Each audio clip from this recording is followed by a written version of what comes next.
Hello friends, एक और नए वीडियो में आप सभी का स्वागत है। तो दोस्तों, आज की इस वीडियो में हम बात करने वाले हैं कि यहाँ पर जो हमारा नेटवर्क खत्म हो रहा है, वहाँ पर ऊपर में शो कैसे करें। बहुत से लोगों का यहाँ पर प्रॉब्लम आता है कि यहाँ पर शो ही नहीं करता।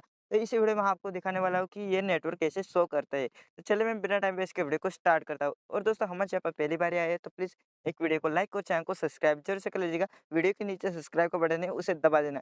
फिर यहाँ पर आपको एक ही सेटिंग है, चलिए मैं आपको बता देता हूँ। सिंपल से एक ही क्लिक करनी है। तो आपको करना क्या है, हमारे फ़ोन में सेटिंग का ऑप्शन होता है, इसमें आ जाना है। यहाँ पर आने के बाद SIM card and mobile data का ऑप्शन दिए गए हैं, यहाँ पर देख सकते हैं, इसमें आ जाना है। और यहाँ पर आपको आ जाना है नीचे, यहाँ पर शो डाटा करके ऑप्शन में। सो यहाँ पर आने के बाद दोस्तों, यहाँ पर देख सकते हैं शो डाटा इन्फॉर्मेशन का ऑप्शन है।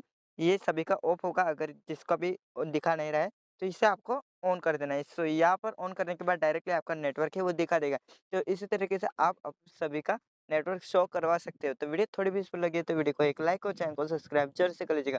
और बहुत से लोगों का अलग-अलग सेटिंग होती है, तो कमेंट में बता देना कि अगर हो नहीं रहा है तो मैं कमेंट में बता दूँगा कि किस तरीके से करते हैं। तो चलिए मैं वीडियो को एंड करता हूँ। मिलते हैं नेक्स्ट वीडियो में।